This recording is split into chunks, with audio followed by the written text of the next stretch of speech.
Hello guys, this is Real World Audio and I'm trying out a different new format for my videos. Let me know if you like it or not. And you can see me talking now because I'm pointing the camera at me. And it looks like I'm just watching myself. I'm looking off the camera, but no, I am. Here is my phone in front of me. I'm looking at the dead center of the picture of me talking, and look at this. I'm pointing at myself, and you see my finger going off the screen.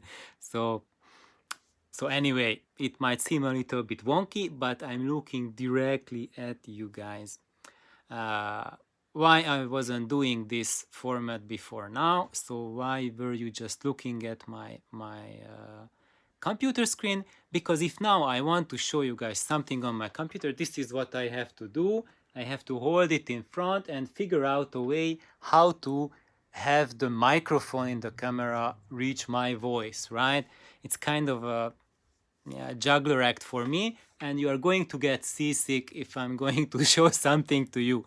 So there is a price for everything, and we are stuck with this situation because I do not have the extra time to just show both this and this to you guys. And if you go back to the very start of my channel, that's what I did. So there you saw, actually I did something much more. You saw I did a presentation and there was me talking with a little square, but there's just an insane amount of time and effort to do that. And even though you guys see that I have a YouTube channel and I have like a shit ton of videos, but this is not my livelihood. I'm not a quote unquote YouTuber. I make this much money out of YouTube. I make this much money out of audio. I am an avid audiophile. All I love is music and audio gear. And I have a ton of things to share to you guys to make your approach to audio fuller, to bring aspects of sound, aspects of audio to your attention, which maybe you don't know about. So I give you new ideas, and it doesn't mean that these ideas are better than your ideas. And I want to prove that, hey, I'm a bloody smartass. I have 3 postdoctoral degrees and whatever, or something stupid like that. Who cares about it? What you are, who you are. It's just what is it that you are sharing? Because sometimes, even if you take, like, look at authority figures, what they are saying, like people who are giving a speech about a company in a marketing commercial or something like that, maybe half of it is to boost the sales of the products. In my case, I am not boosting anything. I am just boosting your morale and your attitude to be a little bit more relaxed about audio. This is not life and death. For a lot of YouTube channels and most of the voices you hear online, it is life or death because it's their livelihood. Them putting bread on the table depends on it. How do they perform and whether they can convince you to buy this or buy that. I don't care what you buy, and I don't care if you don't buy anything. It is really up to you. You decide for yourself. However, what I care is that to help you to go through your audio journey with the eyes open and just see a little bit beyond marketing and beyond strong voices. Because a lot of things that has been happening and what I'm seeing with my audio friends who are newbies, who are noobs into audio, is that they get under the influence of a strong voice, of a strong personality. They hear maybe good sound at that guy's place, and they are just, wow, oh my god, my world has turned upside down, I heard a fantastic sound. And they think that that's the end of the world. And I'm not saying it's a bad sound, But what I'm saying, guys, is that that audio is an art form. And as in art, it has like gazillion approaches.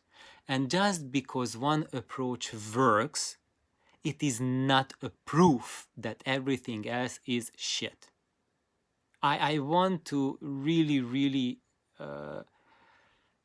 hammer this to everyone's minds, that because you have experienced something and you love it, that's no reason to hate or badmouth or talk shit about anything else or everything else, especially if you have no experience about it. That's really, really important. And wow, eventually you can do whatever you want.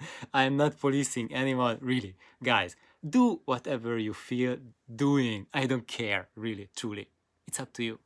However, what I can share with you guys is that it's not a good idea to badmouth anyone or any approach, because to all of us, to every single one of us experienced audiophiles, it has happened, that this was our journey that you are part of, that we have heard something, we were blown away, and then we subscribed to it, that this is the only road to salvation.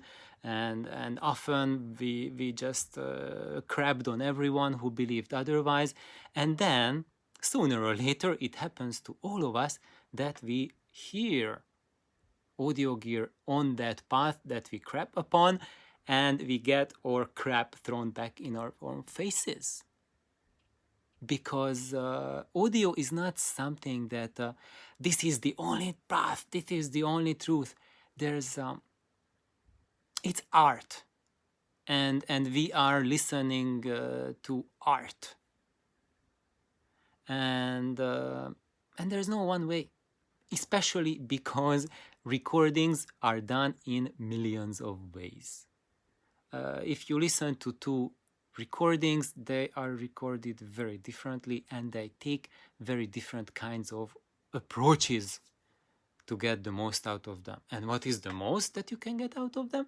It's different for every one of us. Or hearing, what we hear, what we want to hear is very different.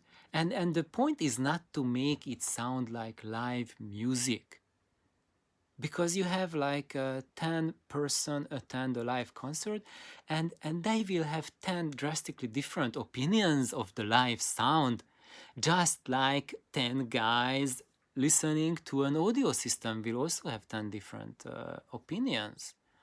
And the opinions are really, really varied. So some people will say, oh, this sounded like live. But then the other guy will say, yeah, it sounded like the live concert did, but the live concert sounded awful. And I don't want that sound in my house. Get it out. But the other says, oh no, but you really have to hear it that way. That was what the artist wanted. And then the artist says, no, guys, shit, no.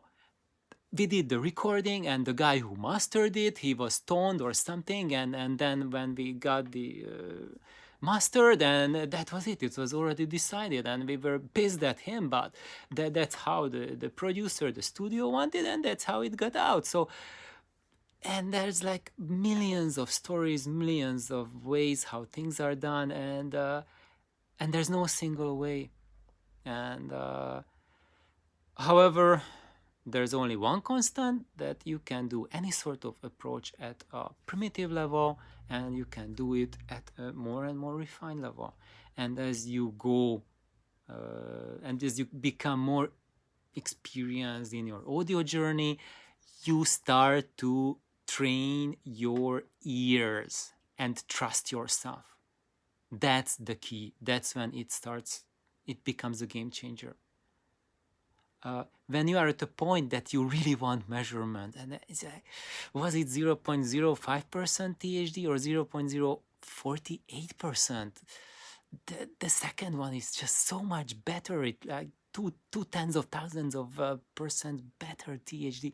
That's more accurate, guys. And anyone who says that amplifier sounded worse than the other.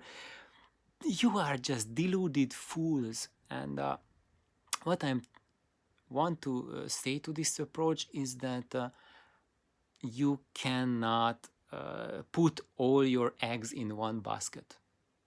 And that's because that there's one aspect that we are measuring.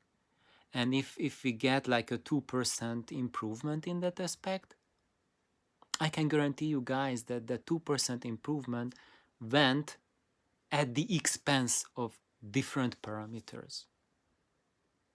And for us to find out how did it affect the music reproduction, we have to listen to it. And that's because we use the audio system as a means to receive art, to receive music. And yeah, I could say this is what I do. This is what my friends do. But of course, there are people who don't behave this way, and they just want to have whichever equipment has the best measurements on paper, and they want to listen to that. And they retrain the ears to think that that has to sound better because there is paper written, there's your 10 commandments, THD, IMD, whatnot, frequency range. And if those 10 commandments check out all of them, then that's an approved system and you can listen to it. And there's something wrong there. Ooh, what? But my message for you, because I'm partly one of these guys. I'm a research scientist. And but being a research scientist is not just a blessing, it's a curse. And it's a curse because you realize that that way that you just get like 5 different measurements thrown at you, you cannot tell anything on that. And that's because you need to know how were those measurements taken. Because when you read just a THD number, that's not equivalent between 2 different amplifiers. It's only equivalent when they were measured in the same way. But the problem is that THD does not represent what your amplifier will do with your loudspeaker. The THD values are given for a resistor, how the amplifier drives a resistor. And the resistor is not talking back to the amp.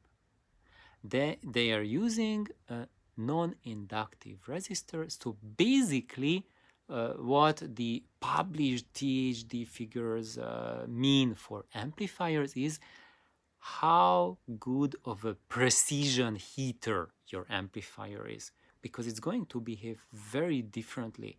Even it's not a resistor, but it's a loudspeaker that's talking back to the amplifier. That completely changes the dynamics. And those simple figures, simple numbers go out the window. Yeah, so anyway, I don't know how and why I ended up winding down that path, because I just wanted to share about these guys.